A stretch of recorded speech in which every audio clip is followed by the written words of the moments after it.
All right, so right now, people are still signing in. I've got about 53 attendees and 7 panelists.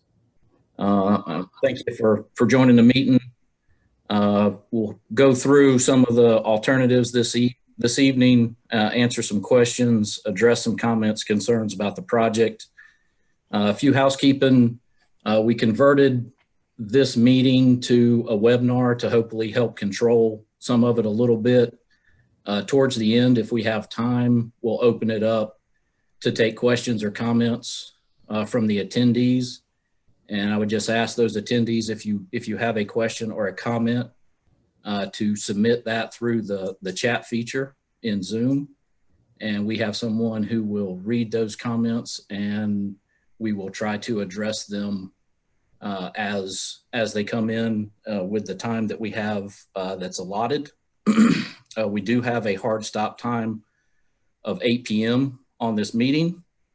If we don't get to any of your comments during the meeting, please go to the project website, which is mainroadcorridor.com, and submit all individual comments there. Those comments will be entered into the public record for the comment.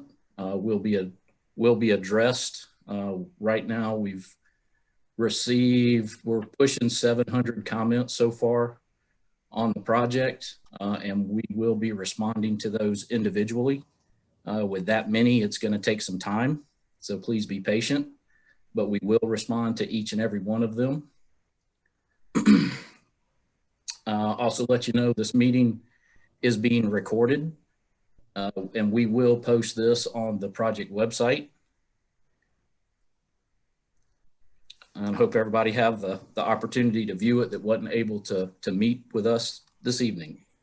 Now I'm going to turn it over to Devry Datoma, who is a Charleston County project manager for this project, for her opening comments and presentation.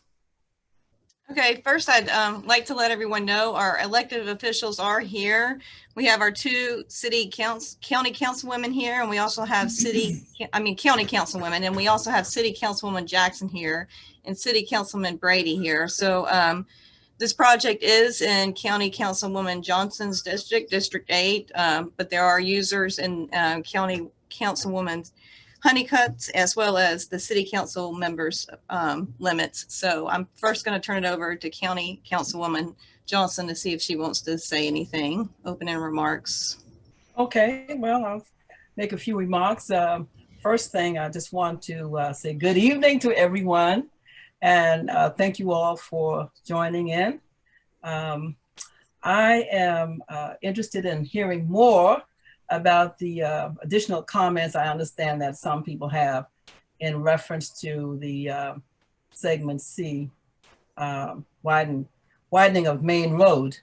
I know that our staff tries to do the best job they can do in presenting options to us, and we like that. However, we know that no option is perfect.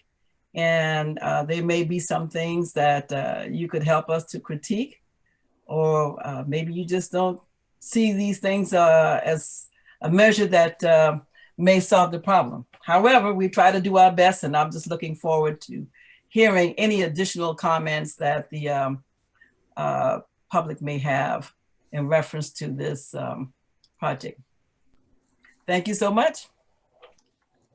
Okay, and County Councilwoman Honeycutt, do you have anything you would like to add? No, but thank you so much for participating in this webinar. It is very important, and we do take the public comment very seriously. And there are, because of the way our region is laid out, important connections. And while this road doesn't lie within District 9, there are many island communities that travelers have to go down this road to get to within District 9. And so I'm here and very interested in paying attention to what's going on in this process. So thanks for participating. And City Councilman Brady, would you like to add? Sure. And I want to thank Council Members Johnson and Honeycutt for working with the county and those of us on City Council as well to get this community meeting scheduled. And letting the public get to kind of see a presentation about what's going on. And I'm going to be on for about 30 minutes. I have to hop to another meeting, which should end before this one, and then I'll hop back on towards the end as well. But again, I want to thank Council Members Johnson and Honeycutt for putting this on for us. And last but not least, City Councilwoman Jackson. Thank you.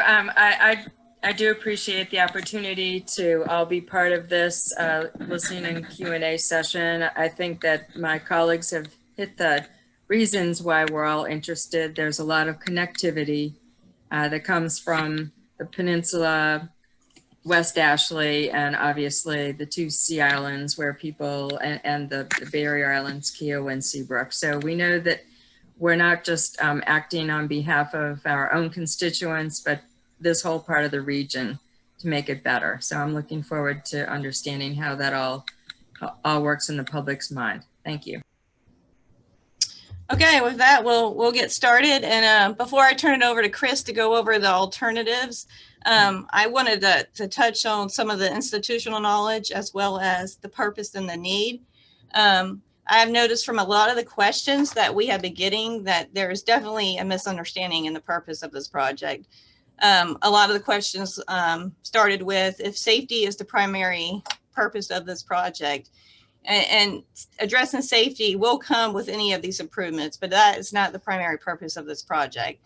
The primary purpose of this project is exactly what you see on the screen, is to reduce congestion and increase the capacity on Main Road and Bohicket Road from Maybank Highway to Betsy Garrison. It's also to provide opportunities for bike ped users so that they could travel more safely. So every decision we make, every step of the analysis we do, we have to go back to this purpose and need and make sure that it fits with this purpose and need. And that's the important thing to remember with the NEPA process, that everything has to tie to this specific purpose and need. So again, it's not to improve safety. It's not to improve intersection. It is specifically this purpose and need. With that being said, if you don't like the project purpose, if you don't like the project at all, you're more than welcome to comment. We're going to not only respond to all those individuals, we're going to summarize the comments so you can see how, what people are feeling, and we'll probably have that ready for y'all in January. Also, this is, like I said, a very long process. We did hear a lot of y'all talk about, y'all are very upset that we can't meet in person. Just so you know, this project is very controversial. It will have a in-person public meeting before a decision is made. It certainly won't go as fast as segment A. It's not that cut and dry. We understand that. So you will have another opportunity to provide comment that will be documented as part of the NEPA process. In between that time, if you have any questions, you can always reach out to us. It just won't be recorded in the NEPA document process. So that's important to note. You can always ask us questions. It just won't be part of the NEPA document after December 16th until we have the next public comment period. So I do want to go over some history that our consultant might not be aware of. One of the questions that we did get asked is, again, this doesn't meet the purpose and need, but the question was, why don't you just improve intersections instead of pursuing this project? And I did want to let y'all know this was actually done before in 2012. We were studying the Sea Islands Greenway project, and council elected at that time just to improve some intersections. And we have completed those improvements to all of those except for River Road and Murraywood Road that you see here. And that's because that is going to be done with the Mark Clark extension.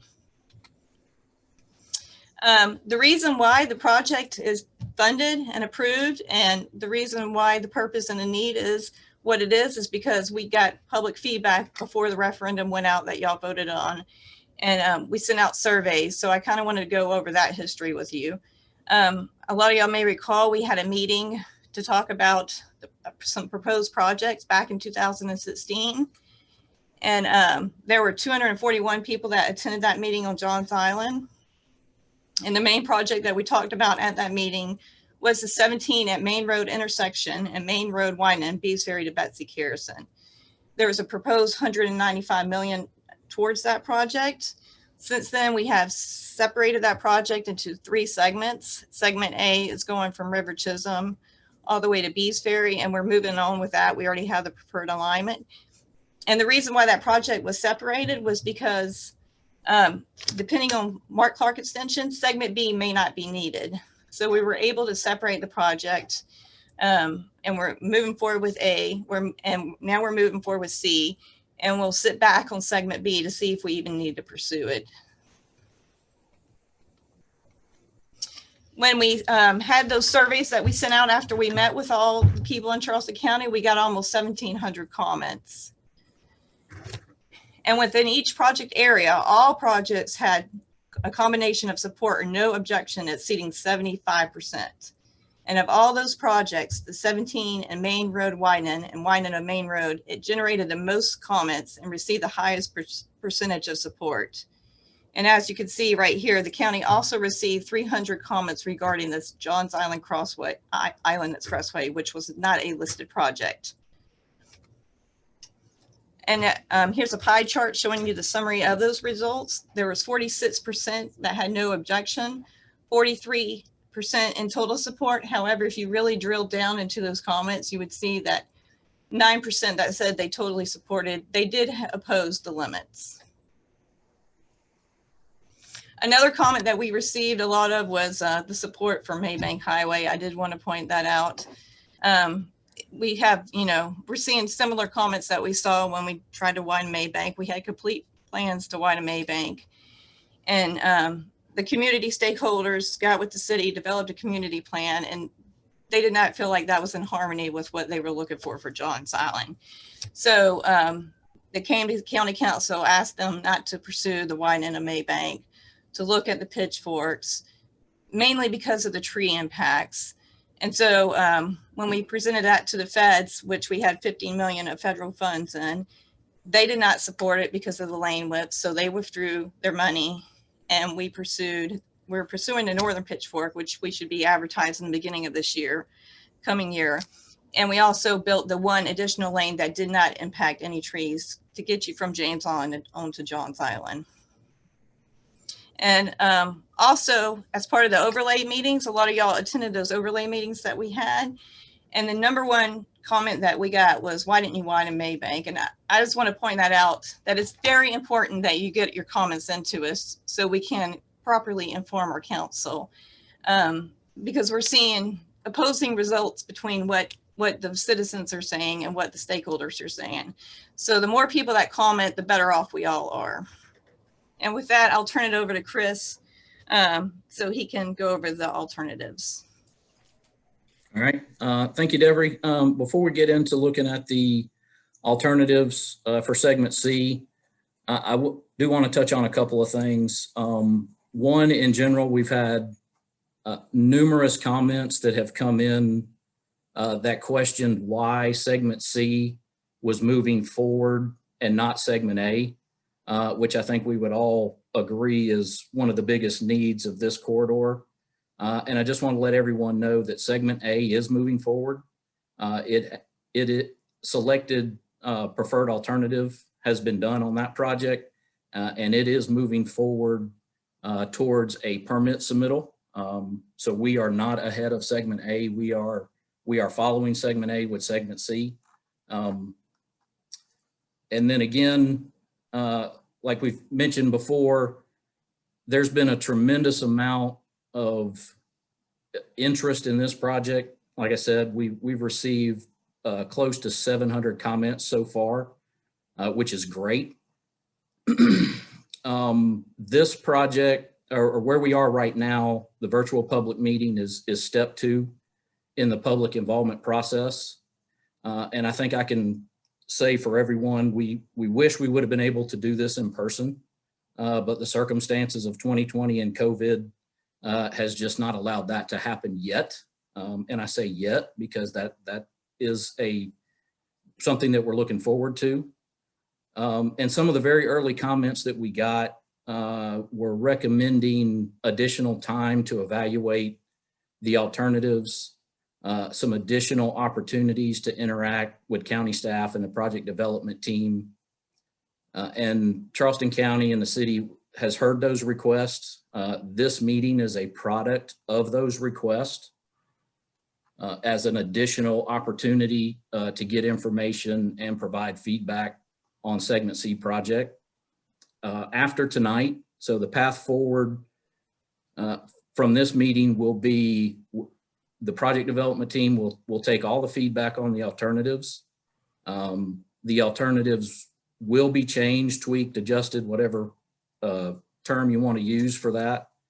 During that process, we'll continuously look for opportunities to minimize impacts to both the natural and human environment of Johns Island.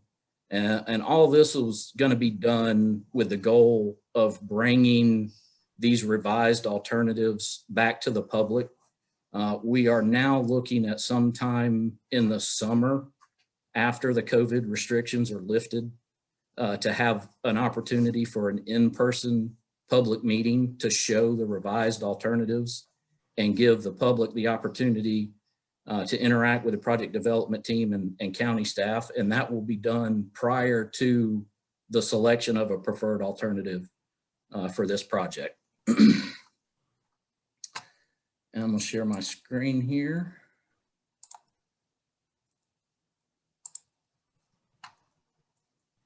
Which one's being shared?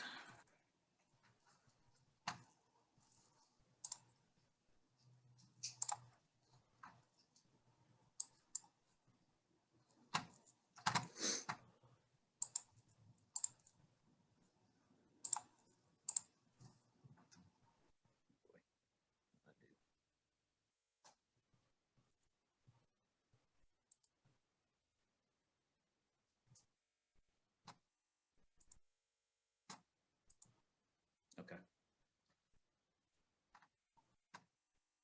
So can everybody see the screen that has the project website up?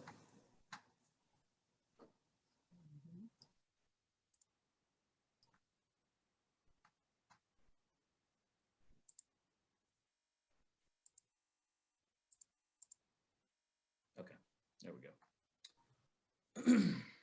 All right, so Deborah touched on the purpose and need of the project, so I'm not going to hit on that again.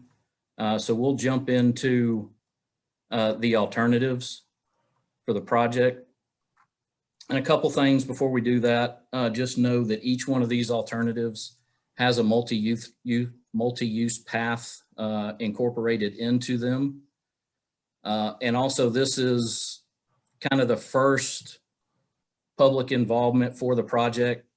These are alternatives that have been evaluated at a high level for some of the screening process. And just know that these, like I said before, these are going to be changed. These are very conceptual level designs, probably 10–15% design level, and they will change as the project moves forward. I've been doing this for a while, and I've never seen a project that we presented at this stage that was exactly what it was for that project that went to construction. All right, so for the alternatives, just to give a quick rundown on these. Alternative one is the widening of Bohicket from Betsy Carrison to Brownswood. This alternative uses a mix of a 4-lane divided roadway and a 4-lane road with a center turn lane. If I mess up and say that's a 5-lane in the future, that's what I'm talking about. It's got the center turn lane. This alternative includes intersection improvements at Edenvale, Plowground, Maybank, and Brownswood. And currently what's being shown on the website for this alternative, we show a 72-foot median. This is done to give room to minimize the impacts to the trees along Bohicket in an attempt to preserve the tree canopy as much as possible and the character of the road. So just know that that was the process, the thought process of going into having this divided roadway was to save the tree canopy. And again, what's shown on the website and what ultimately gets done, the limits of where that median is, it will change, it will fluctuate, but the idea is to save as many of those grand trees and preserve the character of the road as we can. All right, alternate two. This is widening River Road, much the same typical sections for that. It's a divided road with sections of a 5-lane with intersections improvements at Edenvale, Plow Ground, and Edenvale intersection will be aligned to provide a safer intersection angle and better sight distance. All right, alternate 3. Alternate 3 is a new 4-lane divided road with multi-use paths on both sides. This alignment is between Bohicket and River through the middle of the island, connects Betsy Carrison Parkway with River Road just south of Maybank. And this alternative decision has been made. A few questions that have come up about whether this will be a limited access road. And that is the plan for any of the new location roadways in any of these alternatives, that they would be limited access. Alternate 4.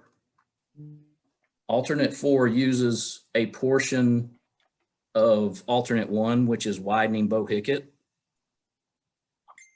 and a new section of new access road that will tie into the point where the Mark Clark extension is supposed to tie in at River Road at the Southern Connector Road. And while I've got talking about 3 and 4, I want to talk a little bit about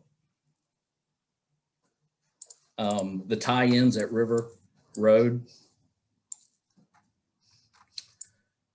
So these 2 alternates, what we decided to do for these 2 was show two alternative points to tie into River Road. One being where the Mark Clark, which is not shown on this Google Earth image, where the Mark Clark would come in at the Southern Connector. And the other one, which is south of that location. And the purpose of that was, in this area where the Mark Clark ties in, it's a little more densely populated than just south of there, which causes some more relocations of some residential and commercial properties up there. Now, as we look a little further out, where these 2 intersect, either one of these could follow the alignment of the other and tie in at either one of those locations. Part of the reason that we did that, part of the challenges that we have, is if we come up to where Mark Clark ties in, not only are there more relocations in this area, there is also a neighborhood that stretches through this portion of the island. And we would essentially be cutting that neighborhood in half. And we would have to provide access to both sides of that neighborhood. That neighborhood's pretty active in the comments. Of course, they don't like that. So the idea was that either one of these points could be used for either one of those alternates.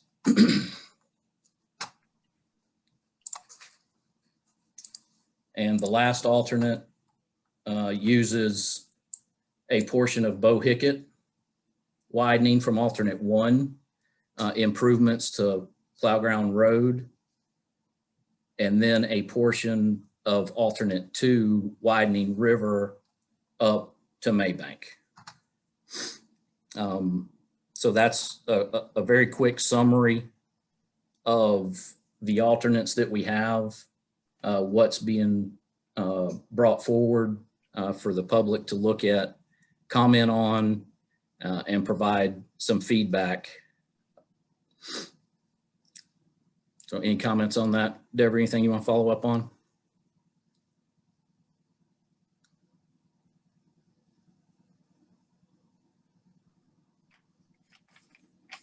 Okay. I can see you shake your head. We're good. Okay. All right. Sorry, I muted myself. Yeah, No, we're you're good. Now, so to let everyone know, I guess we should start off. We asked a lot of the stakeholders for some questions. We asked them to help reach out to the community since they do have several members. So we were going to start with those. And Chris, if you want to go ahead and start reading those off. And Yep, we will. also to let y'all know, we could post these questions. Not only will we have the Zoom meeting, whenever we summarize the comments, we could post these questions as frequently asked questions when we summarize the rest of the results that we get in. Okay, so we'll go ahead and jump into those that we got. Also, just wanted to very quickly just remind everyone we're still very early on in the project development process here. We realize we're not going to have all the answers to your questions. That's normal and that's okay at this point. We know you'll have more questions than we have answers to right now. And don't want anyone to feel like we're not answering your questions. We will attempt to answer all of them. And as we move forward, as the development of the project continues, we will be able to answer more and more of those questions. Renee, if you can read the first question and we'll jump into those. Sure. The first question we received was, what is the process and timeline for evaluating the presented alternatives once public comments have been reviewed? How are public comments factored into the selection of any preferred alternatives? Okay. So where we are in the process, I've mentioned a couple times, we're very early in the project development process. We're at step 2, which is preliminary analysis and soliciting public input. So as you can see on the screen, this is kind of what we've laid out. This is on the website. We are here soliciting input on the process and on the alternatives. And we will move forward with these. Like I said, we'll have another meeting this summer, revise and evaluate the alternatives and present those again to the public prior to the selection of a preferred alternative. Again, we're shooting for that this summer once the COVID restrictions are lifted and we'll be able to have an in-person meeting.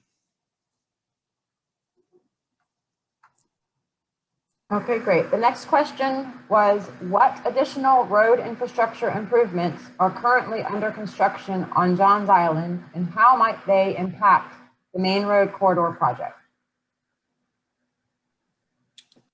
All right, so the main road segment A project, Beast Ferry Road to River Chisholm, preferred alternative has been selected and is advancing towards a permit submittal. Also, the I-526 extension, Charleston County is pursuing the extension project. Traffic modeling indicates that the main road segment A and segment C are needed regardless whether the Mark Clark extension is built or not. And Devery mentioned in her opening statement that segment C is kind of on hold on the back burner now. But segment A and segment C are moving forward. And there is also, as y'all know, a River Maybank intersection improvement project underway right now, and that will be completed in January. And just for clarification, the DOT is managing the Mark Clark extension, but the county is a sponsor and is involved in the funding process. Okay, great, thanks. Question 3. Main Road Corridor Segment A listed several more review metrics prior to the public comment period, including levels of service, or LOS, with and without Mark Clark extension and projected cost, whereas Segment C did not. Could you explain the difference in process and why similar metrics were not utilized? Okay, so the same metrics were used at the first public meeting for segment A, which was an in-person meeting. The level of service with and without Mark Clark, projected cost, those were additional metrics that were evaluated for the second public meeting for segment A that was held online. We are doing the exact same thing for segment C. So those additional metrics are something that as we move to a second public meeting and selection of a preferred alternative, those will be looked at and evaluated and presented to the public. Great. The next question is, what is the status of the proposed I-526 extension? Are the proposed alternatives assuming that I-526 extension is being built or unbuilt? If assumptions are to be built, what planning has taken place to ensure connectivity with any of the alternatives to tie into I-526 extension? Okay, segment C is being developed with the assumption that 526 extension will be built. As discussed with alternate 4 and 5, both of these alternatives could be tied into the 526 Southern Connector Road. And I'll also add, last I heard, there is going to be a public meeting for Mark Clark Extension in the summer of 2021 as well. Okay, very good. And they did put out a newsletter within the last 3 months to show the new proposed alignments. Okay, thanks. Next question. A number of existing homes and businesses are sited close to the existing right-of-way, as well as the proposed alternative right-of-ways. Have measures been taken to provide the number of acres or percentage of properties that would not necessarily lose the entire home, but lose a significant amount of front yard due to the widening of the road? What percentage of these are heirs' property?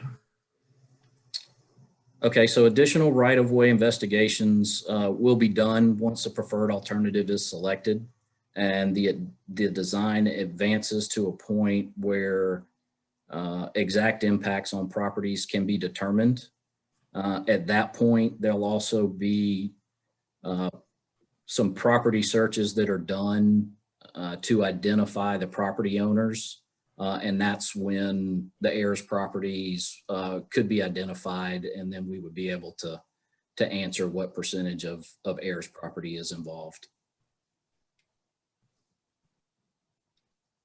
Okay, next question.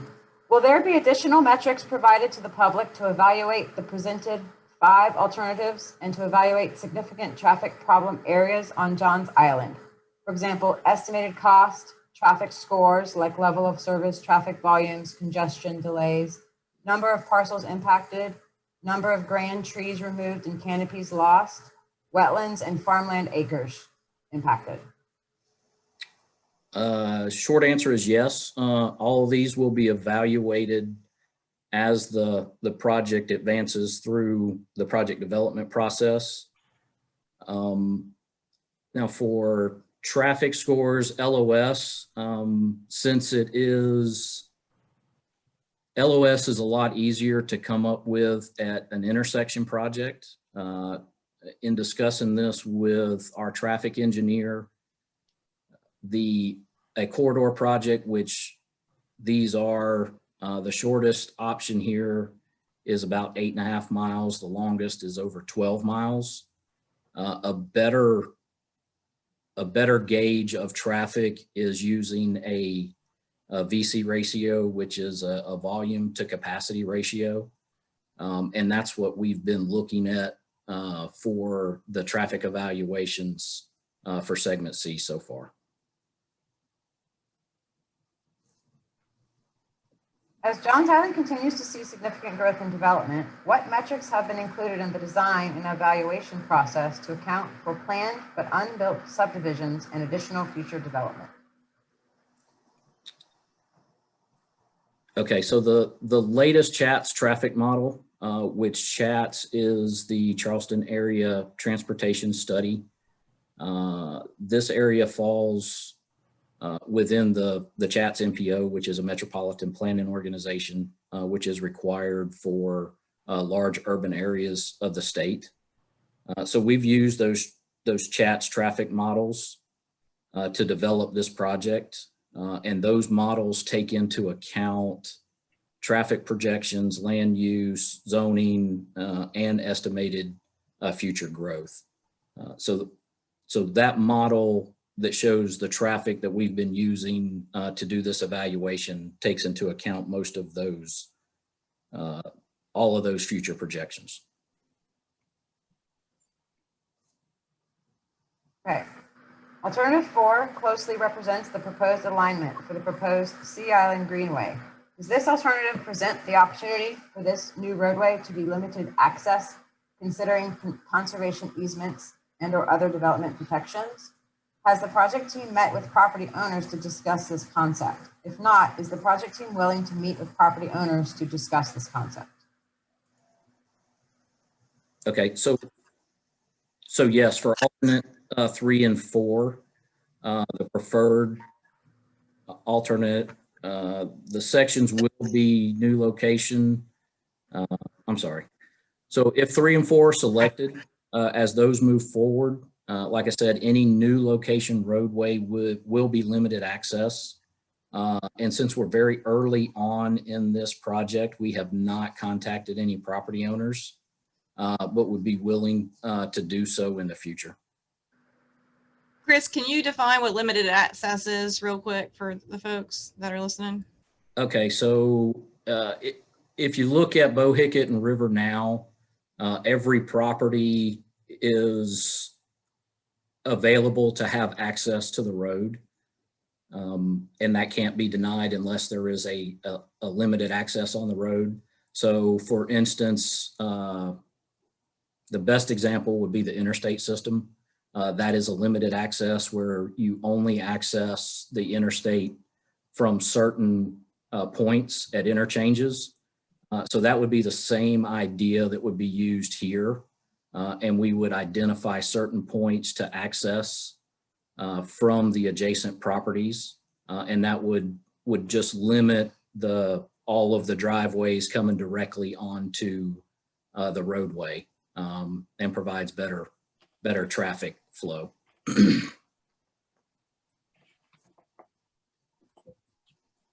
the next question is, we are not certain that the issues and alternative solutions outlined take into careful consideration other potentially adverse effects, such as on the cultural community and ecology of Johns Island. How will this be addressed? Okay, so we're definitely looking at the impacts to the human and natural environment, like I said earlier. We're looking at impacts to wetlands, streams, relocations to both residential and commercial properties. All that's being evaluated and will continue to be evaluated as the project advances. So, yeah, yes, we are looking at all of those things, and we'll evaluate it and continue to try and minimize and eliminate those impacts as much as possible for the overall project. How can we effectively consider these related matters while ensuring the engagement of the entire community to ensure this is addressed properly, given the limited pandemic environment and the significant impact it has on the ability of our residents to fully participate in such an impactful decision-making process? All right, so the project development team will reevaluate the alternatives based on the feedback that we've received from the public so far, both in the online comment period and from other comments and questions that have been submitted from other groups. After modifying the alternatives, we will have another in-person, we'll have a in-person meeting once the COVID restrictions are lifted. And this will allow us to hopefully have full participation from anyone who wishes to comment or share their their concerns or support for the project. I have a question. So are you saying that this is going to be, this is Anna Johnson, there's going to be a definite in-person meeting Yes, ma'am. as you go along with this, at least one in-person meeting? Yes, ma'am. We have talked about that at length with the team, and the decision has been made hopefully this summer, as soon as the COVID restrictions are lifted. As soon as we know that it's going to be allowed that we have an in-person meeting, we will schedule that, and we will have one for this project before a preferred alternative is selected. Okay, we're saying at least one. Is there a possibility of two, maybe? Because if some people are not able to go to that one meeting, I'm just wondering, is there some other way? We will also have it online, as we always do. Whenever we have the first public meeting, we will have it online as well for those that cannot make it. If we feel like we have enough to come up with a preferred alternative, then we would not have another one, but we could possibly. We don't know at this point in time.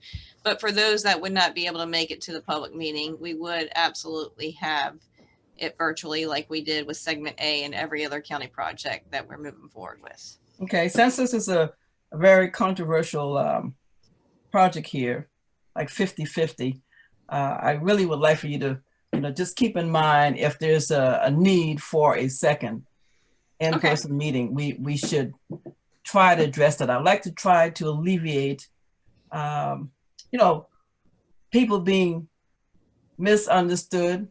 Their comments, we're not really sure what they really meant, to have as much of an opportunity to express themselves as possible. So I know we're in the COVID time and we may not be able to do one this summer. I don't know that, but I just want you to know that I do have a concern that people are able to give their input as much as possible, because a lot of people are not on the internet. Yes, ma'am. We hear you. Thank you. Loud and clear.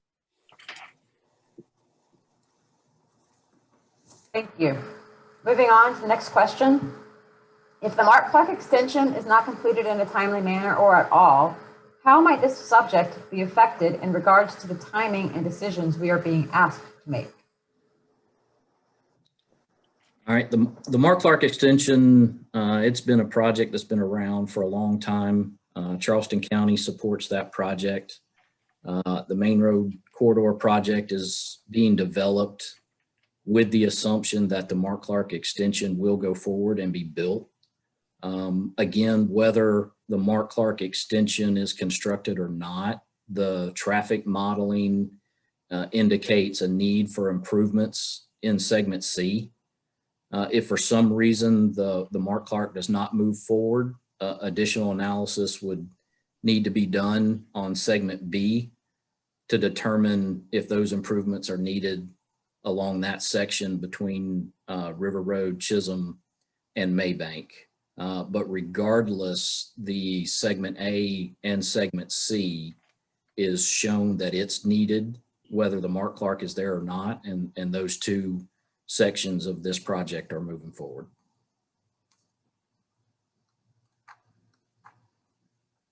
We have many regional examples of road expansions, such as this leading to more explosive growth, only to recreate an even larger and costly problem later. Has this outcome been considered? The anticipated growth is captured in those traffic models that I mentioned earlier, and they're also reflected in the future year traffic projections. Those traffic numbers are utilized to determine the design of the roadway and any corresponding intersections for whatever the preferred alternative for this project would be. So yeah, the growth is captured in those CHATS models, and that's what we're using to study and analyze this project. Okay. Assuming you agree that given the stated objective of this project segment and that safety is more important than traffic congestion, recognizing the two are intertwined, why would we not first address the priority road work that mitigate this in a process focusing on smaller targeted areas of maximum benefit and lower costs? Yeah, Devery touched on this in her opening presentation. And this project was presented to the public as part of the 2016 sales tax referendum. The project as listed in the referendum is US 17 at Main Road flyover and widening Main Road from Bees Ferry to Betsy Carson. And that's what we're looking at and moving forward with these two segments of this project.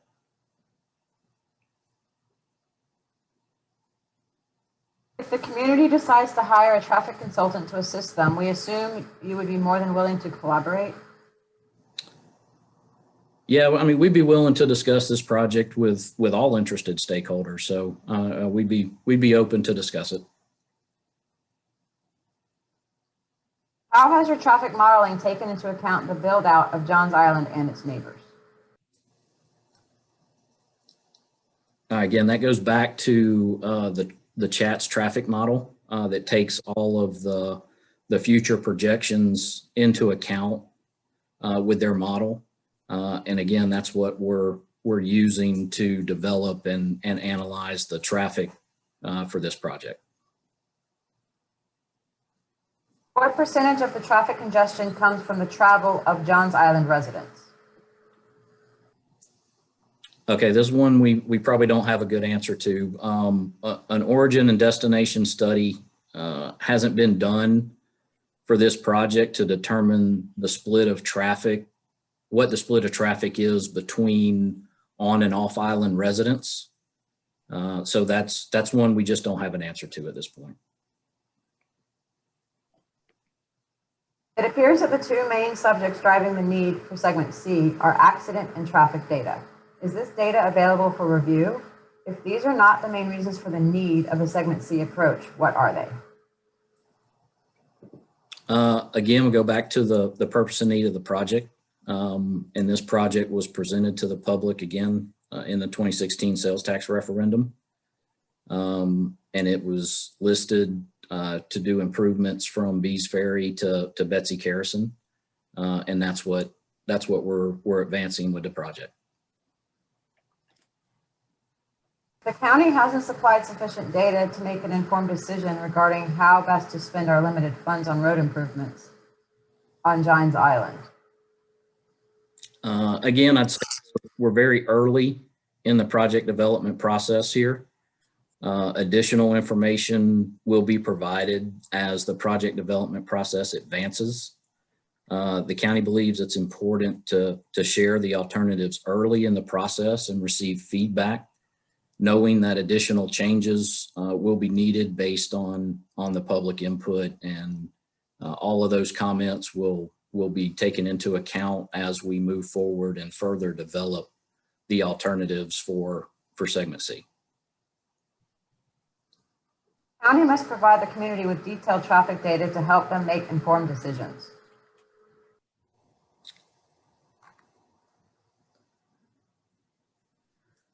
Well, I mean, we have a graphical representation of the traffic projections that we could share. Again, that is the volume to capacity ratio graphs. We have that in picture form, which shows the segments in green that would be not congested, all the way up to red that would be severely congested based on current traffic numbers and future traffic numbers for each of these alternatives, to include the no build alternative. The best solution to our traffic issues may not be one big project, for example, segment C, but rather a collection of smaller projects that might both cost less and be more effective in improving traffic safety and congestion.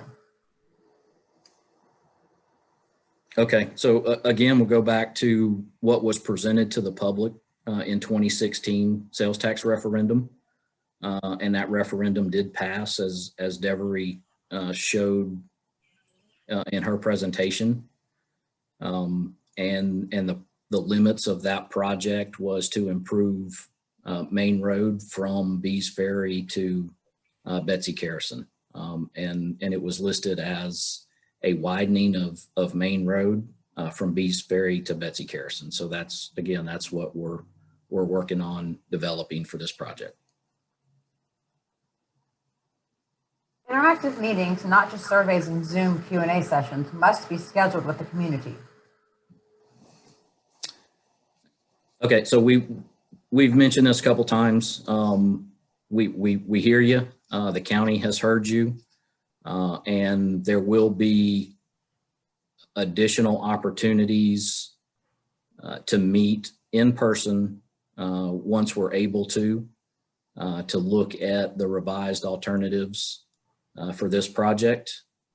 And so there'll be, before the preferred alternative is selected, and as discussed a few minutes ago, we will look at maybe an additional opportunity after that if the need arises. Roads on Johns Island must improve traffic safety and congestion and maintain the culture, community, and ecology of our island. None of the alternatives presented do this. How can you actively work with the community beyond the current passive approach of surveys and Q&A sessions to develop community-based solutions that actually work for Johns Island? Well, unfortunately, with the restrictions coming from the pandemic, in-person meetings at this time are not possible. We've received over 700 comments to date, of which support either one or more of the alternatives presented, and understand the need for more public involvement. Like I said before, there will be another opportunity to meet, and we will schedule that this summer. Again, as soon as the COVID restrictions are lifted, and we look forward to that and be able to get back and have a public in-person meeting where any and all concerned citizens are able to voice their support or not for the project. And let me also add, we did mail a postcard to everyone in the zip code, and a lot of people that don't have internet access that do need to meet in person, they have called us and we have mailed hard copies to them.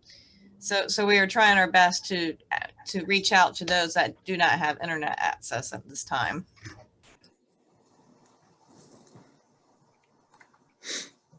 Thank you. Next question. To actively engage the community, how can you use approaches such as online charades to interact with the community? Okay, well, I mean, we've talked about this a lot, so no sense in keep saying it, but we look forward to an in-person meeting this summer, and we'll be ready to have that as soon as we are able to do so in a safe manner. Even in these times of reduced travel due to COVID, the main Maybank intersection has a 10 to 15 minute traffic backup on Main Road to Marion Point during morning rush hour.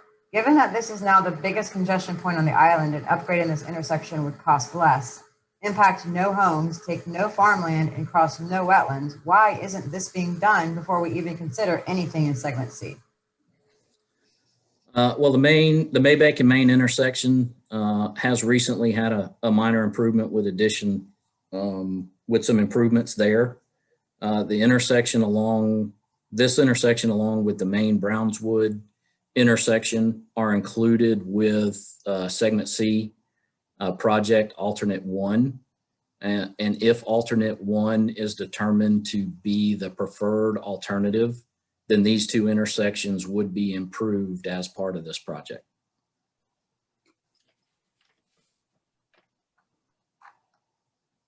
Your current criteria for assessing the impact of road projects seems to only include the impacts on wetlands, streams, relocations, floodplains, and farmlands.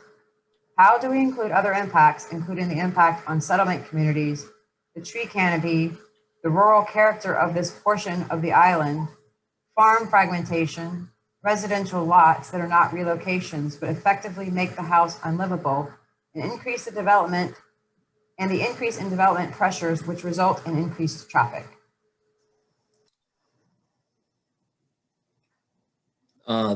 The impacts to communities are always a top concern when developing road projects. And the project team will always strive to minimize as many of those impacts as possible. As for the tree canopy along Bohicket, alternate 1 uses a divided roadway in an attempt to minimize the impacts to the trees and thus minimizing the impact to the overall character of this portion of Bohicket. And that is also what we used to look at alternative 2 to do the same thing along River Road. One of the primary stated objectives is to reduce congestion. Since most of the congestion is at the main Maybank interchange, why isn't this portion of the main road corridor listed as one of the 4 portions of the corridor on your webpage not being completed first, since it does not have any of the issues with resident displacement, tree removal, or wetlands that segment C has? Okay, again, the Maybank main road intersections recently had some minor improvements, and it's also included in alternate 1, which would be improved if alternate 1 becomes the preferred alternative. Based on the available traffic data, there are other holistic alternatives that can provide greater improvement in safety and congestion, lower costs, and greatly reduced impacts to the environment and culture of the island than those presented. For example, we could upgrade the main Maybank Bohicket interchange, add passing lanes on Bohicket and River, add a stoplight at Bohicket and Plowground, and add a turn lane at Main and Chisholm. Why are we not pursuing these more effective and less expensive alternatives? Well, first, the Main and Chisholm intersection is included in the Segment A project, which is moving forward and has a preferred alternative selected. And again, the project identified in the sales tax referendum indicated corridor improvements and widening of Main Road from Bees Ferry to Betsy Carrison. And again, that's what we're working on as part of this project. The last question from this list before we move on to the questions received from the public tonight. What is the priority list with associated cost projections for road improvements on Johns Island based on traffic and congestion data? The list should include small sections of roads like Maybank, Main, Bohicket intersection, and not just large stretches of road, since these smaller upgrades may provide the most value with reduced accidents and congestion for the money spent.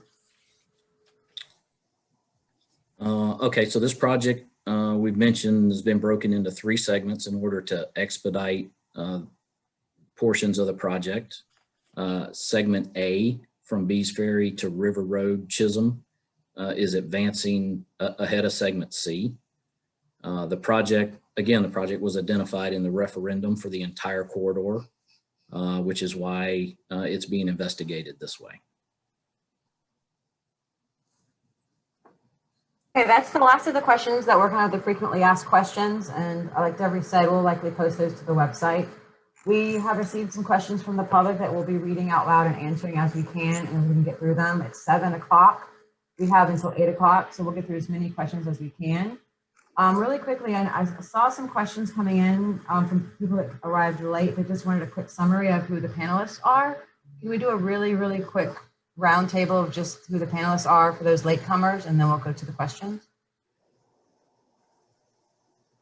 Okay, I can start. Again, I'm I'm Chris Gossett, the project manager for infrastructure consulting and engineering, the consultant engineering firm who was hired by Charleston County to advance this project.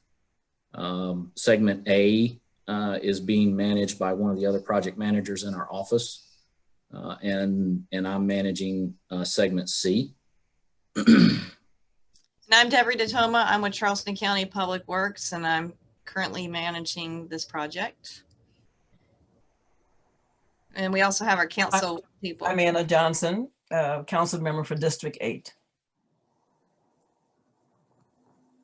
And I'm Jenny Honeycutt, council member for District 9, which includes Kiowa and Seabrook.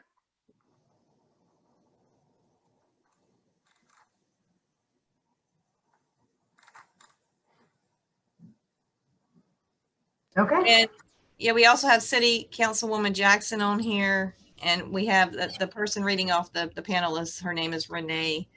I don't want to mess up your last name, so I'll let you say it. No problem. It's Renee Mulholland, and I am also with Infrastructure Consulting and Engineering, and I'm in Charleston. Thank you. Okay, so I'm going to proceed with the questions. We received a couple questions in the Q&A box chat. The first one, why were traffic studies and projections not made available to the public prior to the comment period so that community members could have considered those data when commenting on the 5 proposed alternatives? That data is, I mean, we have it, it's available.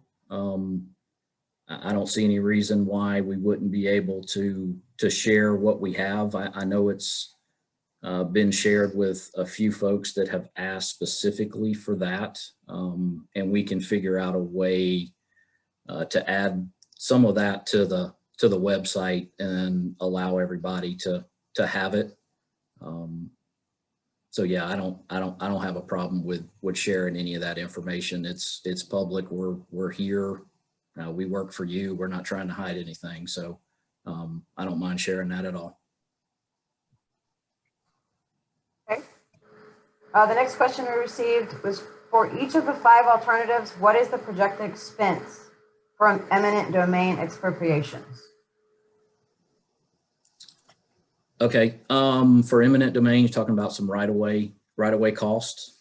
Those have not been developed yet.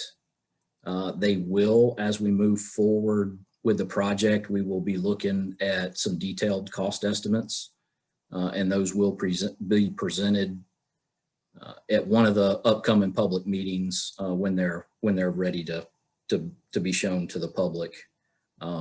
Again, during the selection of a preferred alternative, just keep in mind these are conceptual type plans. They are not developed to the detail where you can exactly say this is the line in a particular project, but we got enough experience to be able to look at those and develop some high level cost estimates. So we'll be doing that in the future as we bring these projects forward to additional public meetings. Okay. Next question, can the purpose and need change to prioritize safety and bike ped infrastructure and incremental island-wide improvements? I would say the purpose and need of the project is what it is. Everything, all the alternatives that are developed to meet that purpose and need. And that's kind of the driving purpose of what we have developed up to this point. So to change the purpose and need, you would basically be scrapping everything that we've done and start over.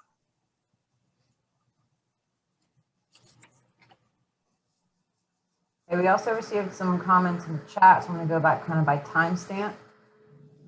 Charleston County should go back to the drawing board and develop an alternative that maintains both Bohicket and River Road as 2-lane roads, with passing lanes added only in specific areas where there is no tree canopy. No additional roadways should be considered at all, and instead consider smaller, simpler solutions that would solve the problems quickly and cost effectively, without doing massive harm to Jones Island.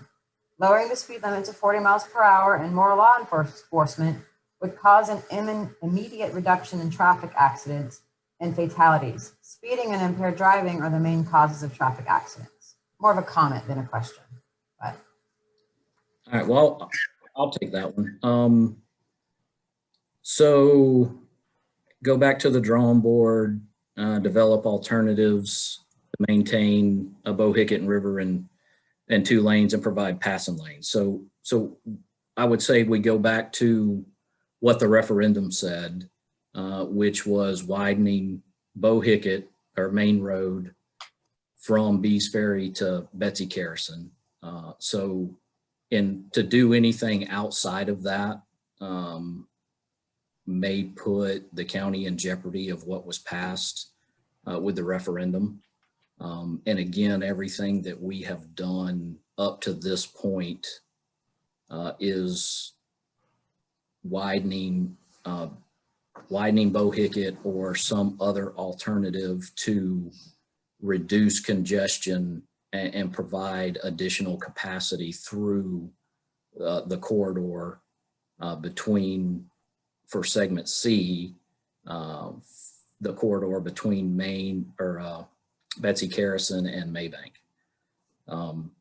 Now getting into there's a lot of comments that we've received about doing harm to the tree canopy and the character of the island. We understand that. And that is why we looked at the divided roadway to help or to minimize the impacts to those trees. This is a very controversial subject for trees in this area. We understand that. And what we have done so far along Bohicket and River is an attempt to try and save as many of those trees as we can, saving the tree canopy, which lends directly to what folks refer to as the character of the island. A lot of comments about that. We understand it, and we will work diligently to develop projects that minimize and eliminate as many impacts to those trees as we possibly can. And let me add that this project was actually listed on the ordinance that passed. It wasn't listed on the referendum. The referendum referenced the ordinance, but it was actually listed on the ordinance. So I just want to clarify that. Thank you. The next question received in chat was, what if Mark Clark Extension does not receive funding and is not built? Why is the project team assuming other needs will be addressed as part of that project that may never come to fruition? Should not be taken into consideration until Mark Clark is funded and approved.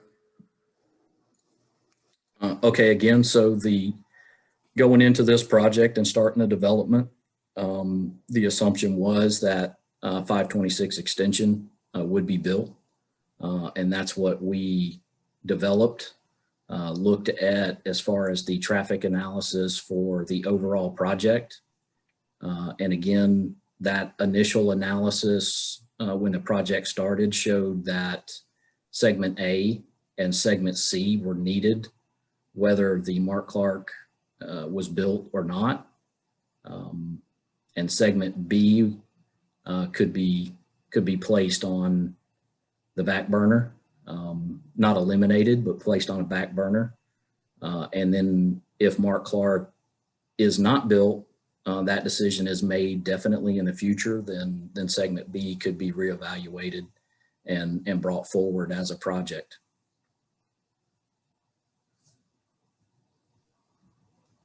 Next question, is the River Road widening project in this discussion? Yes, that is alternate 2 as presented on the website that we ran through the short description of that. So yes, River Road widening is one of the alternates that's being considered for segment C of this project. What data was collected to validate the segment C proposal? How was that data analyzed and sorted? Can you send out a copy or add it to the website? Okay, again, the traffic analysis was based on CHATS models,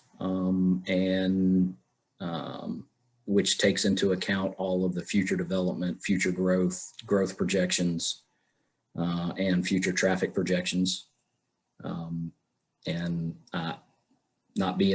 Not being a traffic person to answer the question of how it was analyzed, I would butcher that, so I'm not even going to attempt. And again, can it be sent out? Yeah, we will figure out a way to put some of that on the website and present that so everybody can see it. And also, just so y'all know, the CHATS model is managed and maintained by the COG. So if you want to, I would invite you to go to the website. You might want to Google CHATS just so you have a better understanding of how that growth rate factor, how they come up with it.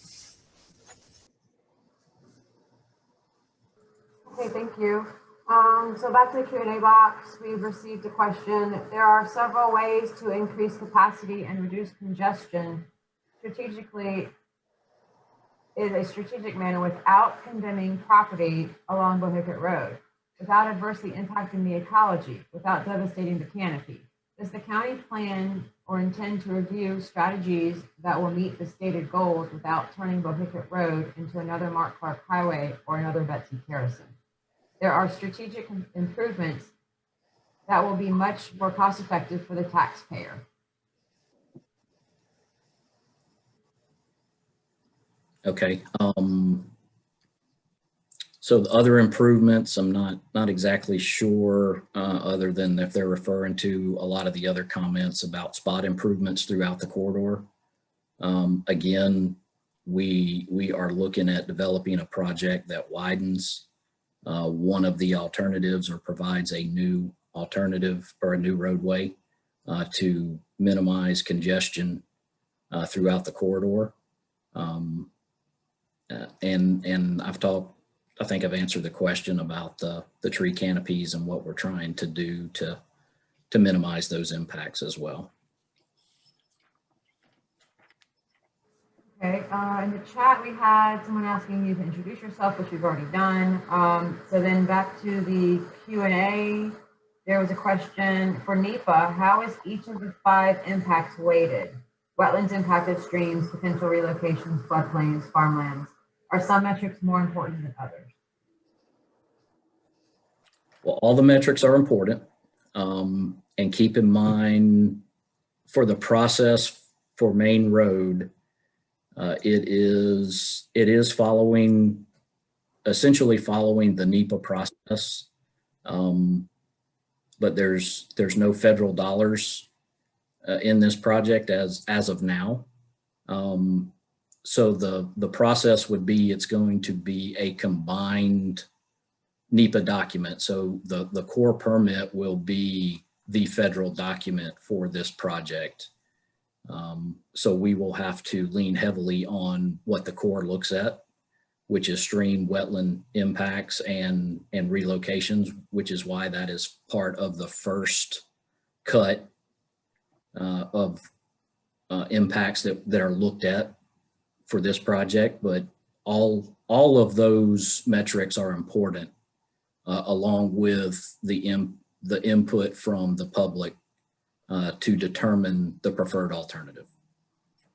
And there is no set weighted factor on any of these impacts. There's no cookbook. There's not a direct recipe on what you weigh more than the others. You have to look at all the factors and then come up with a preferred alternative. So it would certainly be easier for all of us if it had weighted factors to different factors. Agreed. Thank you. Okay. Let's see, 6:16. Okay, I'm going by timestamp. Back to the chat box. Is there a preferred alternative? If so, which one and why? All right, no, there is not a preferred alternative yet. Again, this is the first opportunity to present alternatives to the public and receive feedback on those alternatives and the impacts associated with each one. As we've discussed before, we the initial show of the alternatives was the online public meeting. In response to that, this meeting was held, and we will also have a meeting in the summer face-to-face prior to the selection of a preferred alternative. Okay, back to the Q&A. We have a question. How would 526 at all benefit Main Road between Chisholm and Maybank? That is one of the most dangerous stretches of this entire corridor. 526 benefit Main Road between Chisholm and Maybank. Well, if 526 is completed, that will bring a lot of the traffic coming to Johns Island through that 526 corridor, which would put it further down, which would put most of that traffic further down the island if they're going to the southern portion of the island instead of coming, if any of them come Main Road across the intercoastal and through that Chisholm River Road corridor. So it would pull some traffic over to that side of the island and reduce some traffic in that Chisholm Road area. Okay, so back to the chat box, we have just a comment. It said, it's great that the multi-use path, the multi-use is included. As a Johns Island cyclist, thanks for making that part of it. And then next one in the chat, agreed to Steve, the introduction. We did that already. So moving on to the Q&A box, we have a question. Why do most of the proposals protect the large commercial real estate developers' property and condemn property owners by the small homeowners, many who are heirs property owners and churches? It seems that the special interest groups have influenced the process and the expenses of other constituencies. Why are the owners of small properties being asked by the county to bear the burden financially with loss of home value and land, not to mention the impact on flooding that likely will occur? Okay, again, so these alternatives, keep in mind, they are very high level conceptual design in that 10 to 15% design range. And the alignments that you see are put in, the Bohicket and River were put in to mimic the existing roads. Now that doesn't always hold true if there's a geometry issue and if there's a sharp curve, whatever, some of that has to be straightened out and fixed from a roadway geometry standpoint. As far as putting the alignments on smaller properties and avoiding larger properties, that wasn't a consideration as we were doing this. It was purely this is a good alignment as we see it right now for the road.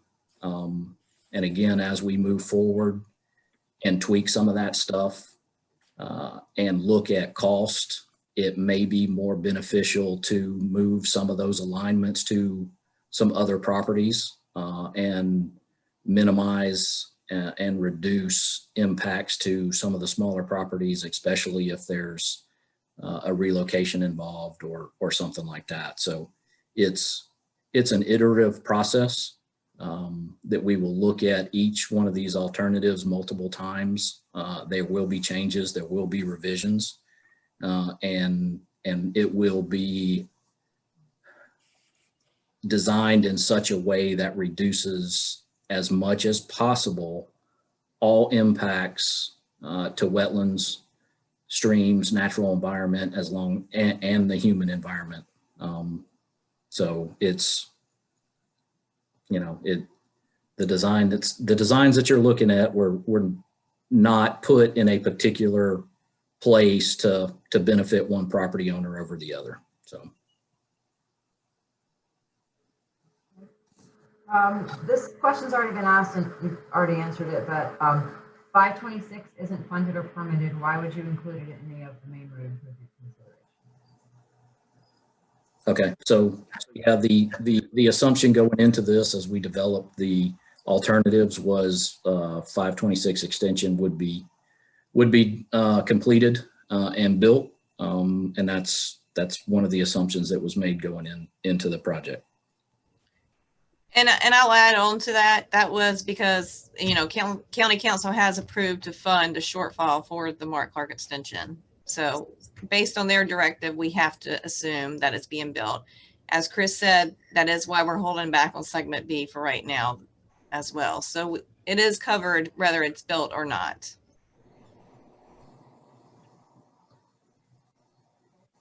So we've got, Deborah asked this earlier for Chris to comment on defining what limited access means, but in case anybody missed it, can you define what limited access means in this context and how can access be limited? Okay, so like we talked about earlier, limited access is where you provide certain areas for access to the roadway. And the example that I gave earlier was similar to an interstate system where you access the interstate from interchanges. So it would be the same process here. Now there wouldn't be a big interchange here, but it would be a crossroad that would be built to provide access to the adjacent properties, and each property would not have a direct access or a driveway onto any portion that would be limited access. As a follow-up, there's another question in the Q&A about defining it, and then how can you ensure that no connections will ever be made to the road from properties that the road was cut through? If a roadway is put in as limited access, that's part of the development and the land acquisition process is all of the adjacent property owners that you acquire right away from would know that there is limited access, and their access would come from some other point that would be provided and not direct access from their property. And all of that is considered and taken into account during the right-of-way acquisition process. Okay, back to the chat box. What if the Mark Clark extension does not receive funding for the current shortfall and is not built? Why is the project team assuming current needs of the corridor will be addressed as part of that potential future project that is not approved and may very likely not come to fruition? Again, the initial traffic analysis that was done showed that segment A and segment C was needed whether Mark Clark extension was built or not. And that's the reason it showed that segment B could be either put on hold, not done, or done in the future if Mark Clark is built. So, so segment A and segment C are needed whether the Mark Clark is built or not. Okay. Alternate comment in the chat. Alternate 3 and 4 would destroy farmland and cut through the island like a scar.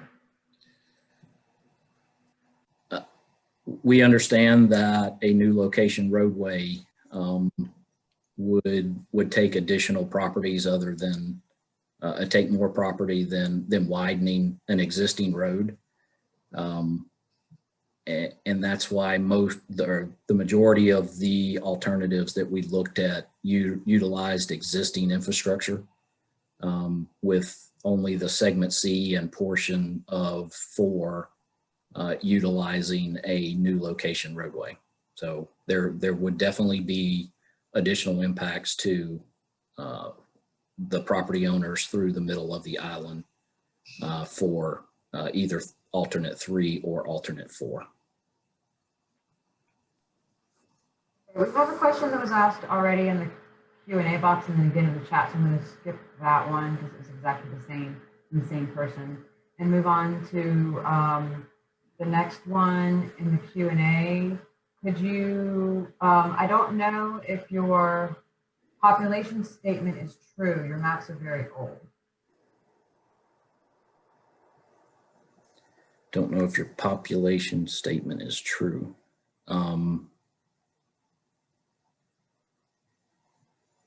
Well, the maps that we used, everything that the displays on the website are based on our 2017 aerials. After these displays were produced, we have received updated aerials, and we are in the process of updating those, and the latest aerial photography will be used for all future displays, and as we present these alternatives and revised, the new aerials will be used. So they're not, I wouldn't say they're very old, they're from 2017, but the latest are from 2019, and that's what will be used in the future. Okay, from the Q&A, could one of the presenters give an update on where the Mark Clark Extension project stands currently? Is there a preferred alternative for that project?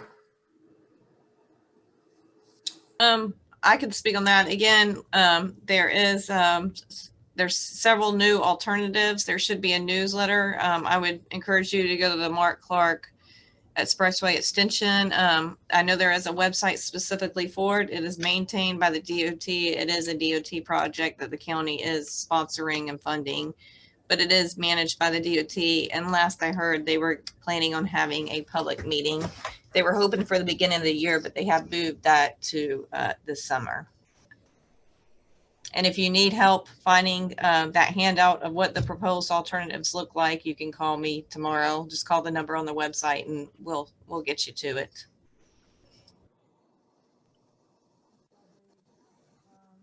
Okay, so next question in the chat box looks like, I'm going to skip this one because it's the same question asked in the Q&A and move to the next one.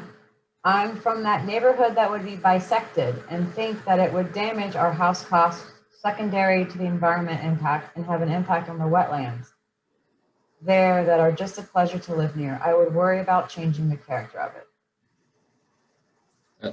And we understand that, and that's why we looked at the two different alternatives to tie to River Road area, and all of that will be evaluated as we move forward. The cost to all of those homes in there would be one of the items that we look at for the overall cost of the project, and that would be considered as we move forward to a selected preferred alternative. Okay, your next one is your 5 criteria did not include trees removed. Isn't that important? It absolutely is on this project. And as part of moving these alternatives forward, there is a provision in our contract with Charleston County to do a tree survey. And as these alternatives are developed further, we will do that and have that information available. Okay, where exactly will the tie-in be for the Mark Clark at River Road? The existing, so Mark Clark right now is shown to come into and tie at River Road close to Landing Road. I hope you know where that is. And it is, I can give you an approximate.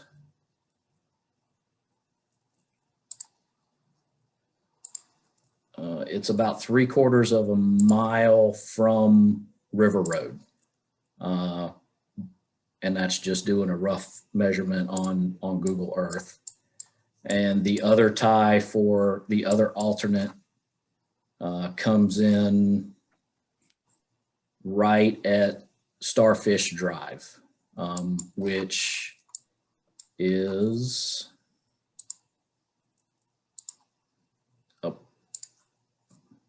that would be about 1.5 miles from the Maybank intersection at Ed River.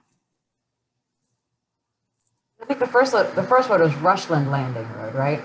Is it Rushland? Yeah, I live on Johns Island too, so. Okay, yeah. I'm not familiar with all those little roads, but on Google Earth, it just says Landing Road. But if it's Rushland Landing, then I agree. I think that's correct, but. Okay. Okay, thank you. We have the same question about limited access again. Probably we should make this a FAQ on our website. What would the limited? Will do. Yeah. Okay, then back to the Q&A. What percentage of the traffic going east on Bohicket continuing across Maybank towards 17 versus the percentage coming and going onto Johns Island from James Island? The traffic going east on Bohicket. Yeah. All right. So again, we haven't done an origin and destination study here. Most of the CHATS models that we have give overall traffic volumes. So I don't know that I can answer that without digging deeper into the traffic data that we have, but I'm not sure that we have that level of detail at this point. Okay, chat box. Bohicket Road is a SC State Scenic Road and should not be made into a larger and wider road.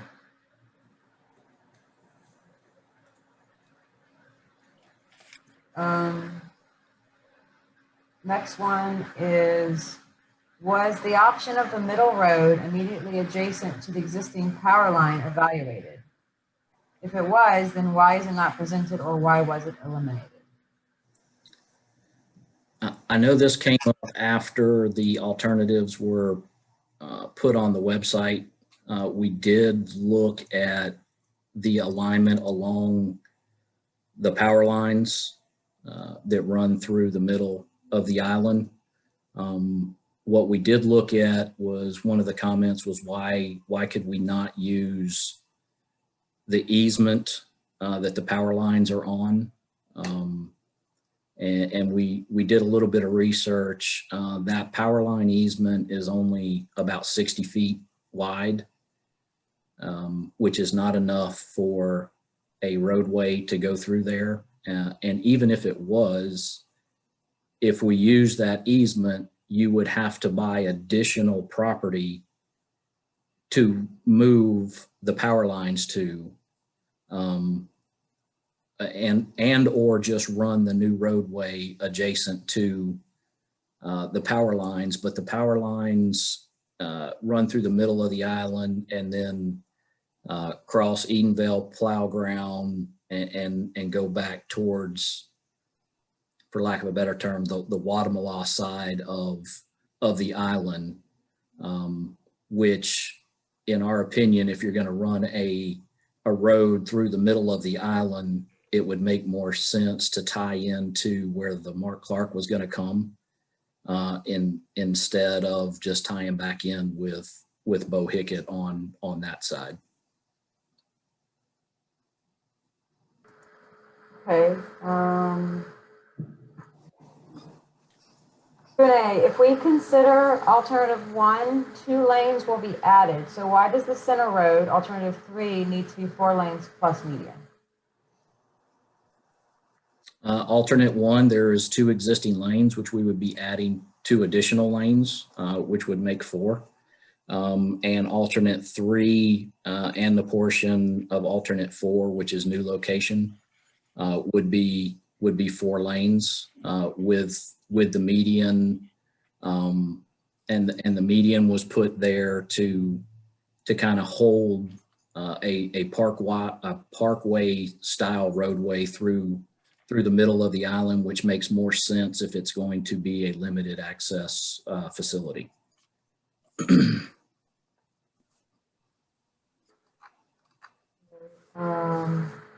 So we have a Q&A that was asked, the same question was asked in the chat box, but then he expanded with an addition. He was the one that talked about the neighborhood that would be bisected by Alt 4, and then he added on to say that part 2, what priority does environmental impact have in the various pressures? What priority does environmental impact have in the various? I'm not sure what that's asking for, but if it's asking the same question of what, how does impacts weigh into the development of this project, then we've addressed that earlier. It's important, along with the feedback that we get from the community and during these online meetings, this meeting and future meetings. All of that information will be weighed and taken into consideration with the selection of the preferred alternative. And he also said, has thought been given to the damage to house costs that are not directly impacted? As the project moves forward, that would be taken into account during the right-of-way process. So this would follow, right-of-way for this would follow the Uniform Act to acquire right-of-way.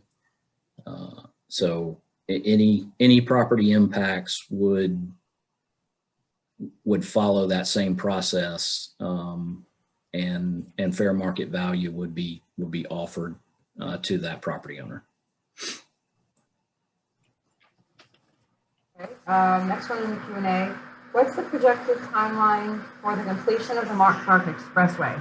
If it's 10 years or more, is that a litigate many cases in federal courts around the country?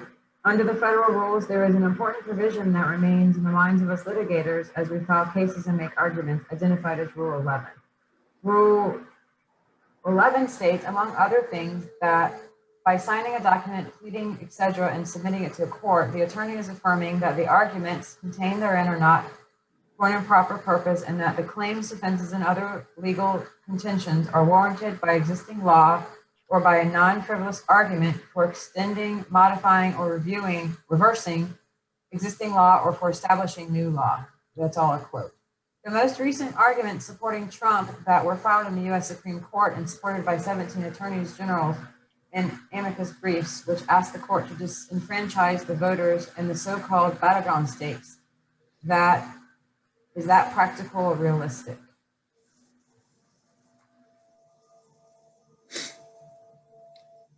I'm not sure what that's asking. Hold on, let me read this.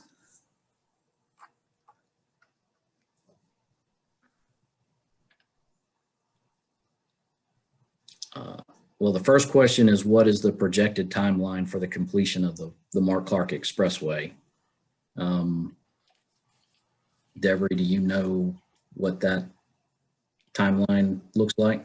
Again, I would say that you need to go to the public meeting that the DOT is going to have, because I do not, and I think they will present on what that timeline is at that time. Okay, and not being an attorney, I'm not real sure what the rest of that means. So I think he withdrew his question later in the chat. oh, okay. Okay. And for questions we can't answer, again, if you submit a comment, we can certainly get you an answer, or try to get you an answer. We have a future view of Johns Island in general. Are we aiming to build another Mount Pleasant, or will we keep its rural and historic charms? Well, again, as far as this project is concerned, if Bohicket or River Road come out as the preferred alternative, then we will do everything we can to minimize the impacts to those trees and preserve as much of the character of the island as it is today. Okay. How is the purpose and need determined for this project? Again, that was part of the, when I went over initially, I went over the survey results. It was a project that was proposed to the public. We gave them the opportunity to comment on it, and it was put on an ordinance as a project that may be funded, that council approved, and they authorized us to begin design on this.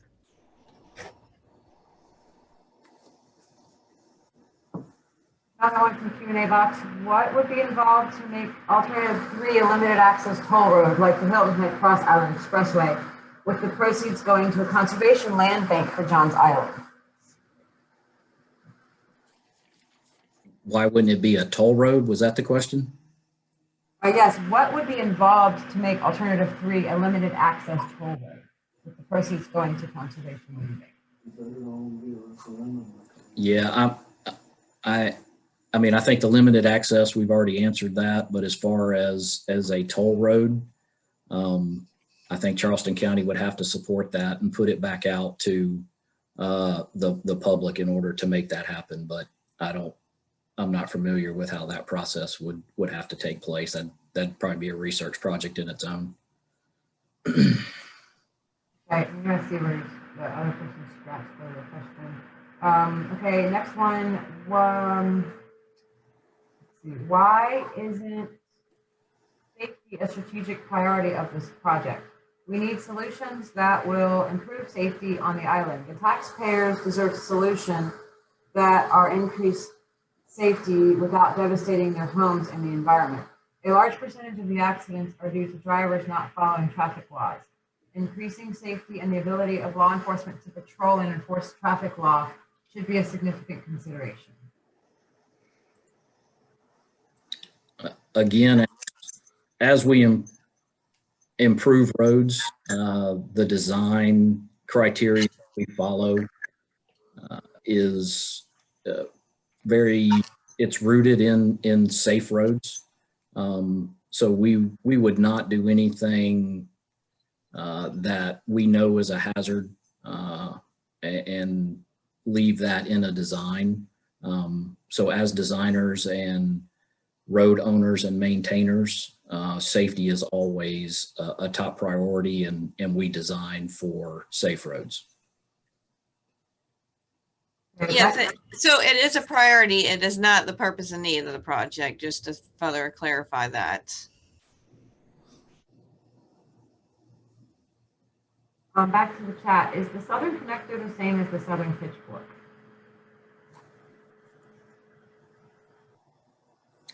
No, it is not.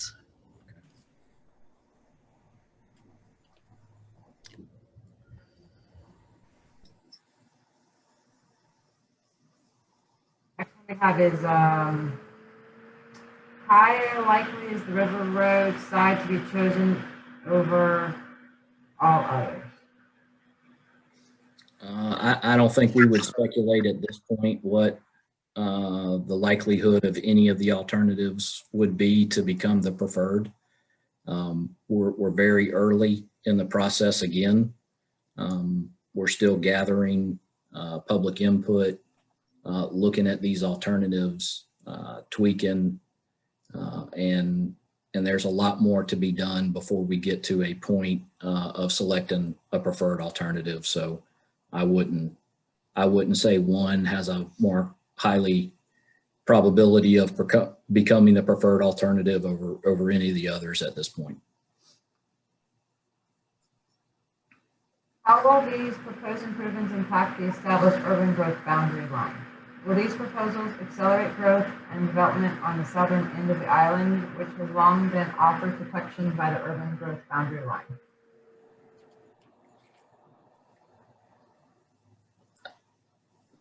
Devery, can you speak to that one? I'm not familiar with the urban growth line. The urban growth boundary line is a line that is set to inhibit development and growth, and our project doesn't intend to move the urban growth boundary for this project. We're just looking at ways, again, to reduce congestion. We're accounting for the growth rate factors, but there is no intent to move the urban growth boundary line with this project. Thank you. Back to the chat. You mentioned limited access on all options. The current plan for alternative 1 shows 5 lanes, center turn lane, sheet 2-3. Explain the thinking on a turn lane meeting a limited access criteria.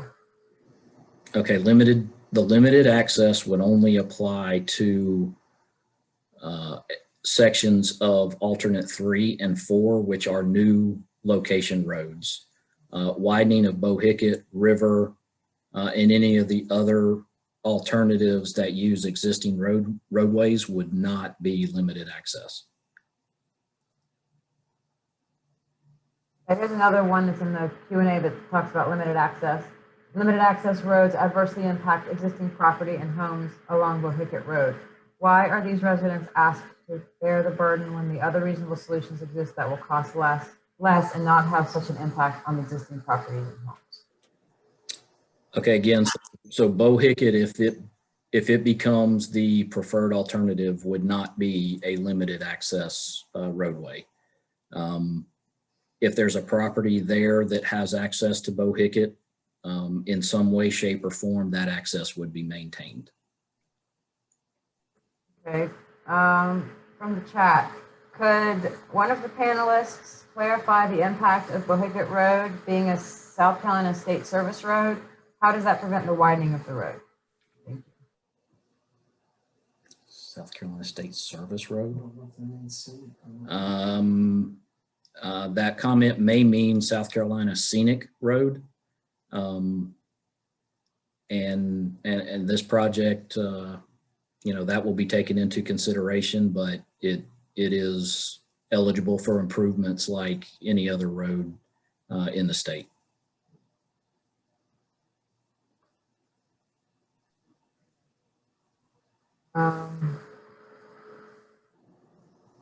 Both Bohicket Road and River Roads are South Carolina roads or SC roads, and widening should not be an issue on either. That looks like a response to the above comment there. So. Yeah. From the feedback received, will any options be adjusted to reflect concerns raised by Johns Island residents? Will other options be developed?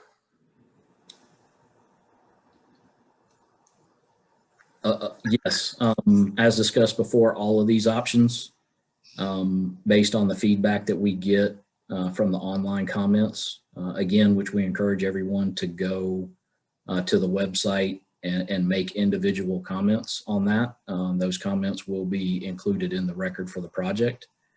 So that feedback will have direct impact on what these options ultimately look like. We know there will be changes. We expect changes from this level of design through to the preferred alternative. So all feedback is welcome, encouraged, and will be included as the decisions are made moving forward with these projects. Okay, another one about scenic road. Bohicket Road is a scenic road. What about the historic oaks? Will they be removed if the project widens Bohicket Main? Again, every effort's going to be made to maintain as many of those trees as we can. That is why that project or that alternative was developed with sections that are a divided roadway with up to a 72-foot median. And that was the purpose of that, to try and save as many of those trees and reduce the impacts to those trees and tree canopies as much as possible. We have heard from multiple residents on Johns Island that they do not have adequate internet access at home to support Zoom or any form of online engagement. So we would second the need for more than one in-person meeting organized for this project. Not everyone is able to engage virtually. Yep. We heard that, and Councilwoman Johnson has encouraged as many meetings as needed, and we will do that. Q&A, someone asked, have the alternatives been removed from the website? No, nothing should have been removed from the website. According to the Dutch dialogues, Johns Island Protective role in the Low Countries landscape, like that of the other sea and barrier islands, cannot be overstated. Immediate conservation should begin now. And yeah, that was a scenic road that he was talking about before, not a service road. Let's see. Some people supporting the internet access and the public, the lack of internet and the need for a public in-person meeting. Here's another question. When you say that alternative 3 would be a limited access road, what does that mean? Specific number and location of access points is critical to evaluating the impact of that alternative. Yeah, those access points haven't been determined yet. Again, we're very early in the project development process. As that alternative is developed, and if it moves forward, then we look at all of the current access for those properties that are adjacent to that alignment. Of course, where it crosses Edenvale plow ground, those would be access points. And then as needed, we typically look for access points along limited access roadways somewhere. We typically start with 2,000, 2,500 feet and adjust from there as needed.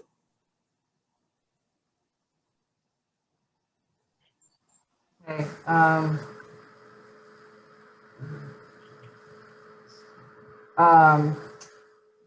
Somebody asked again if there's currently a preferred alternative on the question and answer box. The answer to that is no, not yet. No. Back to the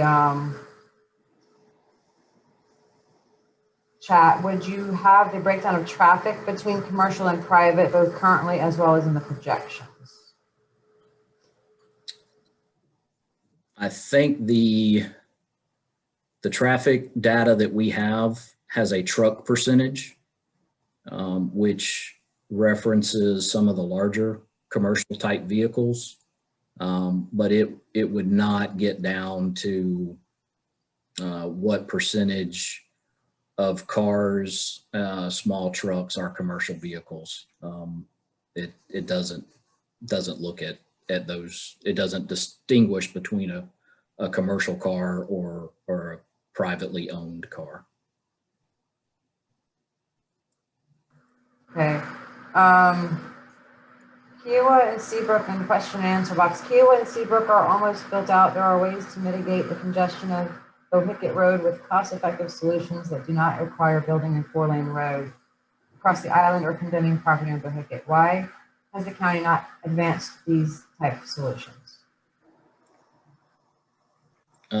Again, this project, as being developed, was passed as part of the referendum or ordinance that it was listed in, and it specifically said for a widening of Main Road from Bees Ferry to Betsy Carson.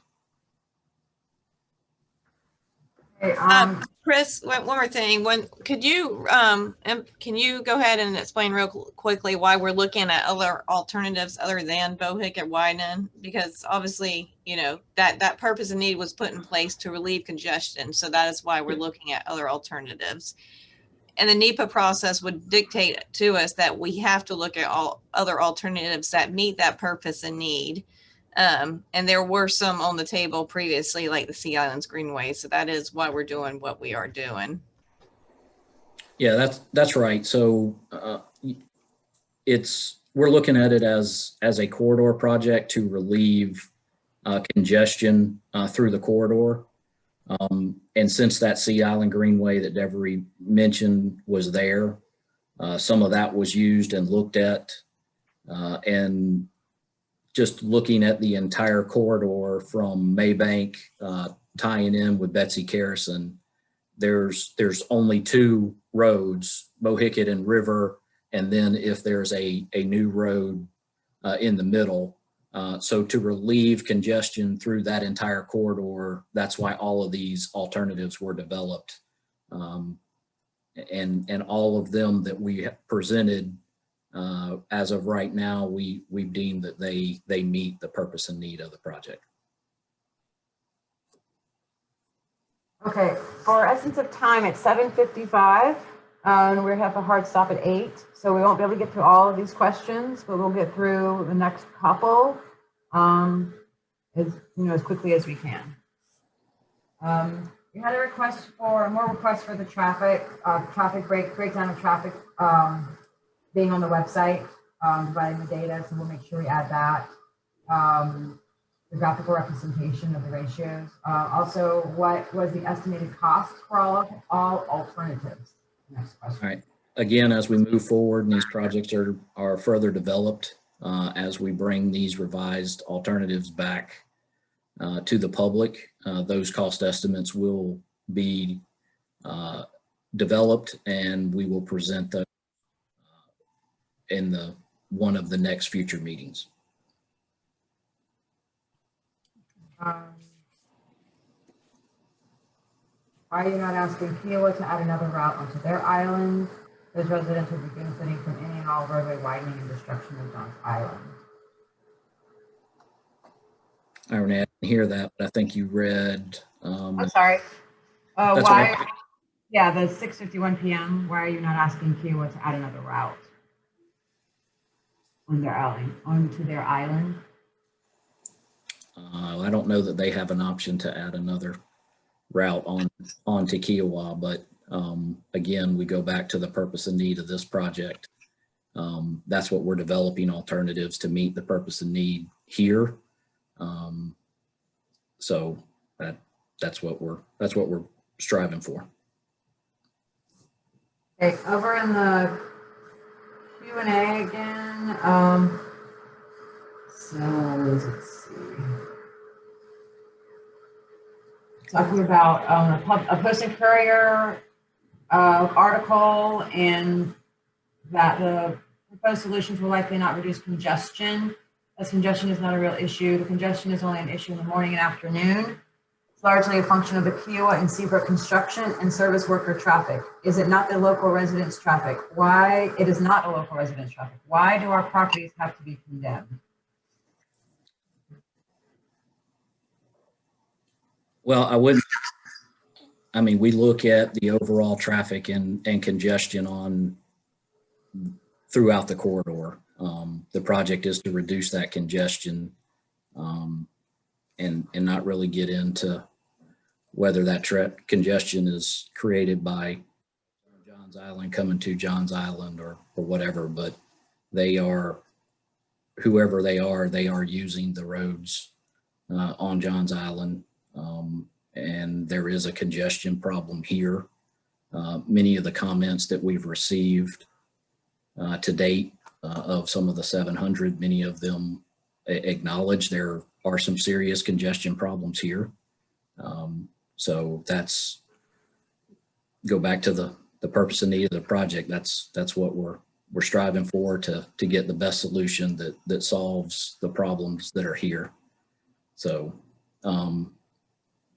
with that, Devery, it's 7:58. I don't know if you want to open anything back up, if any of the council members have some closing statements that maybe they want to make or not, or what we do have a hard stop at 8 o'clock, and I don't want to get anybody cut off if any of the elected officials would like to close. Okay, I'd like to say something. This is Anna Johnson, and I just wanted to thank everybody for their participation. This has given me a good view of the concerns that people have, and listening to you all discuss some of the reasons why you're doing or not doing certain things certainly helps. And that's what this process is all about, being able to hear the residents and the public's view, and giving them that opportunity to express those views. And it does help me to hear the discussion before it finally comes to council. So I look forward to a continuation of this. And at some point, we would be fortunate to have 1 or 2 public meetings. So thank you. And also Yes, to our thank you staff, all for I the thank you. participation.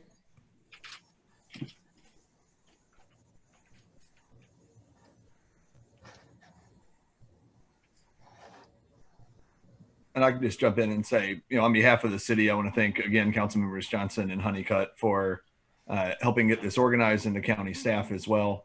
And the city looks forward to being a stakeholder going forward.